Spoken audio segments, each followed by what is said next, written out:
Hey friends, Corey here. Today we're going over the top 3 most powerful, strongest attacks at Town Hall 11. We're going to start right now. On your screen, we got number 3. Number 3 is Pekka Bowler attack strategies. Now that does include both Pekka Bobat, which we're going to watch right now, and Pekka Smash, which we're going to watch an example of next. When you combine those two together, they do take, surprisingly, the number 3 spot at Town Hall 11 right now. I went over several wars, many different clans, added up the numbers. I was shocked by this, not gonna lie. I didn't think that they were that prevalent anymore, but it turns out that they are. Look at this. We got a funnel on one side, we got a funnel on the other side.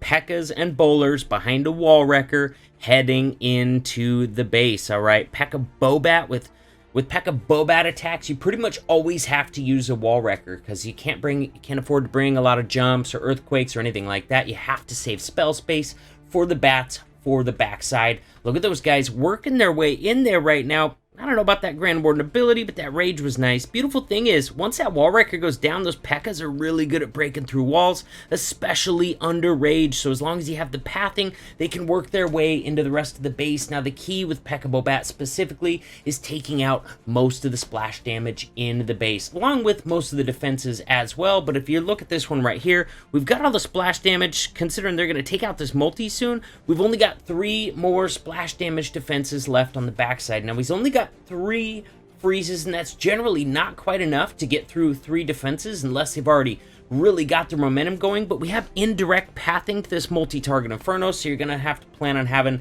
at least 2 freezes available for the multi. So instead of starting the bats right away, he waited until his queen got back here from in here. She's going to have access to this other wizard tower. That way, by the time the bats get through here, she should already have this wizard tower down. In fact, the Grand Warden's already teeing off on it. Hey, that was beautiful what he did there too, man. If you guys missed that, you see this Pekka? He saved his first freeze, all right? He waited until the Pekka was tanking the wizard tower, then he dropped the bat, so he didn't have to waste one of his freezes on that wizard tower. Now he's got a second freeze coming down on that multi-target Inferno. Just like that, all the splash damage in the base is gone. They've got only a couple defenses left, none of which are really a threat to bats whatsoever. So he swags his last freeze right on top of the clan castle. And guys, that is how you triple with Pekka Bobat.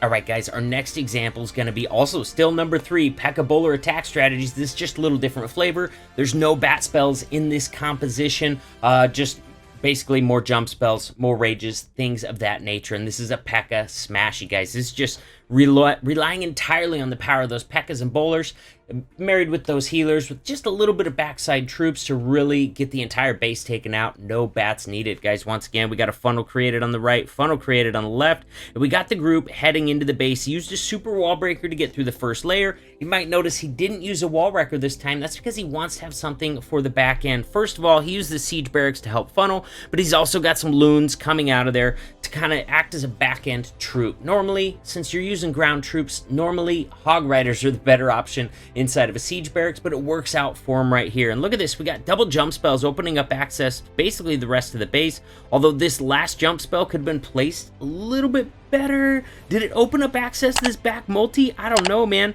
Looks like it might be a little bit off. We'll see if they'll be able to jump back through there, but basically you're just jumping those troops through the entire base, relying on those raged up Pekkas and bowlers to bust through the defenses, while your back end troops, usually hogs, sometimes loons in this instance. Also guys, Stone Slammer also really good with this attack, provided that most of the air defenses are down. If you got a big section with no air defenses, Stone Slammer full of hogs or loons can really wreak havoc on the back end of a base. And guys, look at this. Look at this. Doesn't even look like this attack is going to triple, does it? Alright, this is what I'm talking about. Look at the power of these freaking Pekkas, man. This is insane. He's got 4 Pekkas left. He does have a queen left, which is huge. She's still got her ability. That's also huge on the backside of this base. But look at this. Basically, all the rest of his troops are dead at this point. He's got a couple loons, couple minions, a wizard, and a few archers. Hardly enough to clean up the rest of this base, but watch what these Pekkas, in conjunction with this queen, are going to be able to do. He does have to pop his queen ability to get through that enemy barbarian king. We got some archers in front tanking for her because she's on her last sliver of health. Looks like she is going to be going down at some point. So he's only got 3 Pekkas with a couple wizards behind to clean up the last 1, 2, 3, 4, 5, 6 defenses. Not really counting the air defense since they don't fire on the ground troops, but hey, Just like that, guys, we're down to 4 defenses. It doesn't even look like it's going to triple. These freaking Pekkas, man, they're absolute monsters, and that's why this attack strategy is so strong, even without the bat spells.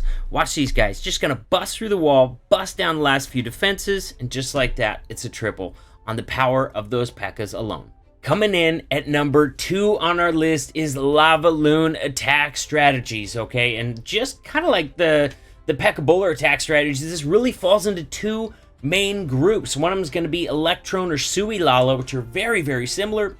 And the other one is going to be Queen Charge Lavaloon. Very, very similar in the numbers, almost equal to the number of Electrons, Sui Lalos, and the number of Queen Charge Lavaloons used. But together, you combine them into Lavaloon attack strategies, they take up the number 2 spot. All right, and look at this, man. He suis those heroes to clear these outer defenses, and that's not only clearing the defenses to make way for this blimp to the eagle, but it's also going to clear those defenses so that once he pops his E-Dragon in there, it's not going to turn around and get distracted on a bunch of trash buildings outside the base. Once that E-Dragon pops out, he's going to clone those loons, or sometimes the E-Dragon, and then that E-Dragon can get off some massive chains inside the base, this time targeting the eagle, most importantly the queen. But guys, look at this. Look, you see how nothing's coming out of the CC here? This attack is used predominantly in League Wars, competitive wars, because you're going to see a lot more people running Hound CCs or Ice Golem CCs in that instance, and this E-Dragon and the loons in there will not even pull those troops because they can only target ground troops, so you never end up having to deal with the CC. My god, look how much this E-Dragon got done in there. Dude, look at the entire core of this base is gone. Are you freaking kidding me, man? My god. Nikolai chose the right attack for this base. That whole core is gone. He's got a nice, almost lazy Lavaloon for the rest of the base. He missed a few defenses in the beginning, so he's got to send a few more in there, but the main push is going really pretty well. Got 3 hounds. Oh my god, dude, he's got 3 hounds still up. He's got no air defenses left at this point. He's freezing that multi-target Inferno. I'd expect him. Is he going to freeze it again? He's probably not going to freeze it again until the rest of his loons come into that range right there, if it's even needed. That single loon just got that multi-target Inferno down. He's still got 3 spells, you guys. My god, he plays the haste. He plays the freeze on the last 2 defenses. He's going to be swagging the poison. This base just got annihilated, guys. I think he's got... How many... Is that 3 hounds? Dude, none of his hounds popped in this whole attack. Sometimes that could be trouble, and you can not have enough cleanup, but he had 10 minions. He played them early, got that triple, and got it in time. Here's our next example, sharing that number 2 spot for Lavaloon attack strategies, and this one is Queen Charge Lavaloon. All right, look at this. This is an absolute beauty, and he's going to be using that super wall breaker. I love it. He's using a jump as well, which I kind of refuse to use jumps now that super wall breakers are out. But you know, you jump a little further into the base, you can get some good value. So he's going to super wall break right into this multi-target Inferno compartment, and either way that she decides to go on this use, she's going to be able to reach some great stuff. Of course, if you're going to have success with the Queen Charge Lavaloon attack strategy, you got to make sure you kill that CC, especially if you don't know what's in it. All right, if it's like a Hound Loon or something like that, then you really don't have to kill it, but you're queen charging into the base anyways, so chances are you're going to be pulling that CC no matter what's in it. So just plan on taking out that CC with the queen charge. But also the other thing you absolutely have to get, the only 2 that you really have to get, is going to be that enemy queen. You got to make sure you take her out with that queen charge, otherwise she is death to balloons for sure. It looks like he might have been hoping she stayed on this side and got that queen a little bit sooner. She's going to be going to the right instead, but if you look at that queen range, once his queen steps in there far enough, his queen is going to be able to reach her.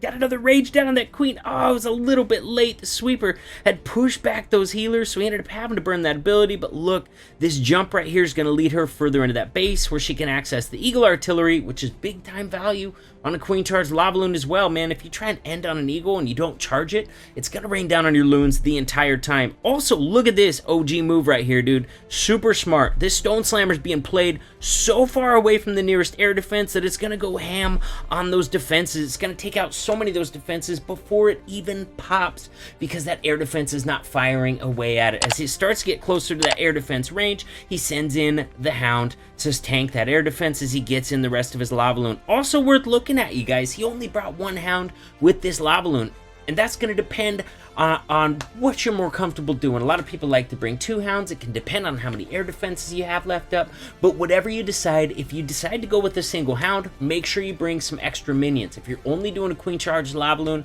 with 1 hound, that's not as many potential pups to help clean up, so in that case you want to bring 12 to 13 minions, whereas if you have 2 hounds, generally you're only going to bring 9 or 10 minions to help clean up. Just like that, guys, this base is annihilated. He had really good pathing through the rest of the base, of course supporting those loons with haste spells, which are the most common, freeze spells for multi-target infernos, or clumped up high value defenses. Those free spells can really come in handy as well. If you do all those things, you're gonna have a ton of success with queen charge Lavaloon, but if you're new to it, you better hit a ton of FCs because it can be tough to master. All right, guys, number 1, you probably already guessed it. It's queen charge hybrid attack strategy, also my current favorite attack strategy. In case you're wondering, before I really got to love this one, Pekka Bobat was my favorite Town Hall 11 attack strategy for a long time, but I gotta say, man, especially with the addition of those super wall breakers, man, I love queen charge hybrid attacks even more, man.